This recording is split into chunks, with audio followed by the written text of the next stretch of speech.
District work advisory committee chairman ಸಾಹೇಬ್ರೆ, ನಿಮ್ಗೆನೆ ಇದು ಒಂದು ಡೈರೆಕ್ಟ್ ಕ್ವಶನ್. ಯಾವುದು ನಾನು ಇತಿಹಾದ ಅಂಜುಮನೆ ಇತಿಹಾದ ಇಸ್ಲಾಂ ಬಗ್ಗೆ ನಾನು ಹೇಳ್ತಾ ಇದ್ದೀನಿ, ಅದರಲ್ಲಿ ಒಂದು ದಾಖಲೆ ನೋಡ್ಕೊಳ್ಳಿ. 120 ಇಂಟು 25 ಮೂರನೇ ಖಾತಾ ಆಯ್ತು. ಎಷ್ಟನೇ ಖಾತಾ? ಮೂರನೇ ಖಾತಾ ಇದು, ಕಾರ್ಪೊರೇಷನ್ ಇಂದ ಅಲಾಟ್ ಆಗಿರೋದು. ಈ ಮೂರನೇ ಖಾತಾ ಆದ್ಮೇಲೆ 2020 ನಲ್ಲಿ ರಿಲೀಸ್ ಆಗೈತೆ. 2020 ನಲ್ಲಿ ಈ ಮೂರನೇ ಖಾತಾ ರಿಲೀಸ್ ಆಗೈತೆ. ಅದರ್ ದನ್ 88 ನಲ್ಲಿ ಒಂದ್ ಖಾತಾ, 91 ನಲ್ಲಿ ಒಂದ್ ಖಾತಾ, 120 ಇಂಟು 150 ಮೆಜರ್ಮೆಂಟ್ 2 ಖಾತಾ, ಇದು ಮೂರನೇ ಖಾತಾ ಬೈಫಿಕೇಶನ್ ಆದ್ಮೇಲೆ. ಇವಾಗ ಕ್ವಶನ್ ಏನಂತ ಕೇಳ್ಕೊಂಡ್ರೆ, ನಿಮ್ ಅಧಿಕಾರನಲ್ಲಿ ಇವರು ಸ್ಕೂಲ್ ಮೆಜೆಸ್ಟಿಕ್ ಸ್ಕೂಲ್ 2012 ಇಂದ ಏನೋ ನಡೆಸ್ತಾವ್ರೆ. ದಯವಿಟ್ಟು ಪ್ಲೀಸ್ ಲೀಸ್ ಅಗ್ರಿಮೆಂಟ್ಸ್ ಇವ್ರಿಗೂ ಅಂಜುಮನೆ ಇತಿಹಾದೆ ಇಸ್ಲಾಂ ಅಂಡ್ ವಕ್ಫ್ ಬೋರ್ಡ್ಗೆ ಲೀಸ್ ಅಗ್ರಿಮೆಂಟ್ಸ್ ಆಗೈತೆ ಇಲ್ಲ ಸ್ವಲ್ಪ ನೋಡಿ, ಇಲ್ಲ ಮಾರ್ಟಿಗೇಜ್ ಅಗ್ರಿಮೆಂಟ್ ಆಗೈತೆ ಇಲ್ಲ ನೋಡಿ. ಬಿಕಾಸ್ ಇದು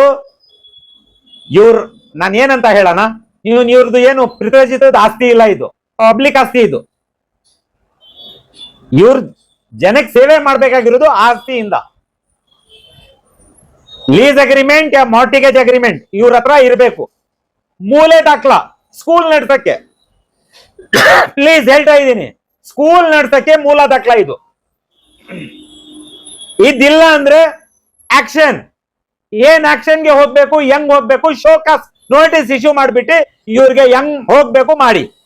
ಅದಾದ್ಮೇಲೆ ರೆಂಟ್ ಕಟ್ಟವ್ರೆ ಇಲ್ಲ, ರೆಂಟ್ ಮೀನ್ಸ್ ಬಾಡಿಗೆದು ರೆಸಿಪ್ಟ್ ಇದೆ ಇಲ್ಲ, 13-14 ವರ್ಷದ್ದು ಇದೆಲ್ಲ ನೋಡಿ. ಇದು ಯಾರು ನುಂಗವ್ರೆ, ಯಾರ್ ತಡೆ ಹಾಕವ್ರೆ, ಇವಾಗ ಗಂಡ ಯಾರು ಬಚಾಯಿಸ್ಕೊಂಡು ನಡೆದವ್ರೆ, ಇದೆಲ್ಲ ಗೊತ್ತಾಗ್ಬೇಕು.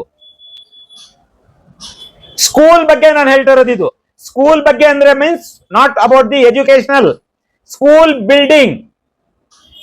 ಬಿಲ್ಡಿಂಗ್ ಬಗ್ಗೆ ನಾನು ಹೇಳ್ತಾ ಇರೋದು. Where is transparency? ಎಲ್ಲಿದೆ ಟ್ರಾನ್ಸ್ಪರೆನ್ಸಿ? ಅದು ಚೆಕ್ ಮಾಡಿ.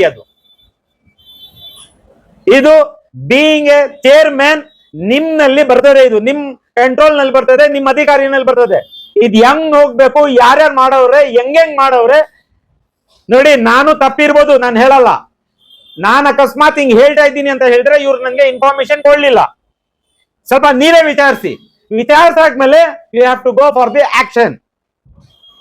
ಬರಿಬೇಕು ಅಂತ ನೀವು ಒಂದ್ಸಲಿ ನಮ್ಗೆ ಕೇಳಿ, ಹೆಂಗ್ ಬರಿಬೇಕು, ಏನ್ ಬರಿಬೇಕು, ನಾನು ಬರಿತೀನಿ ಇನ್ಶಾಲ್ಲಾ. ಪ್ಲೀಸ್ ಕೈ ಮುಗ್ದಿ ಕೇಳ್ಕೊಳ್ತಾ ಇದ್ದೀನಿ, ಇದಕ್ಕೆ ಸೀರಿಯಸ್ ನೋಟ್ ಇಂದ ಇದ್ ನೋಡ್ಬೇಕು. ಅಂಜುಮನೆ ಇತಿಹಾದೆ ಇಸ್ಲಾಂ ಫೈನಲಿ ಇದರದ್ದು ಸೆಕ್ರೆಟರಿ ಮ್ಯಾನೇಜಿಂಗ್ ಕಮಿಟಿ ಮೇಲೆ ಬಂದು ಇನ್ನೊಂದು ಟೈಮ್ನಲ್ಲಿ ಆ ವಿಚಾರಗಳು ಎಲ್ಲ ಹೇಳ್ತೇನೆ, ಏನೇನ್ ನಡೆದೈತೆ ಅಂತ. ಇವಾಗ ಸೆಕ್ರೆಟರಿ ಯಾರಂತ ಕೇಳಿದ್ರೆ ಒಂದ್ ಲಾಸ್ಟ್ ಪಾಯಿಂಟ್ ಹೇಳ್ಬಿಡ್ತೀನಿ, ಮಿಸ್ಟರ್ ಆರಿಫ್ ಮೇಕರಿ ಸಾಹೇಬ್. ಇದಿರ್ಲಿ ನಿಮ್ ಗಮನದಲ್ಲಿ.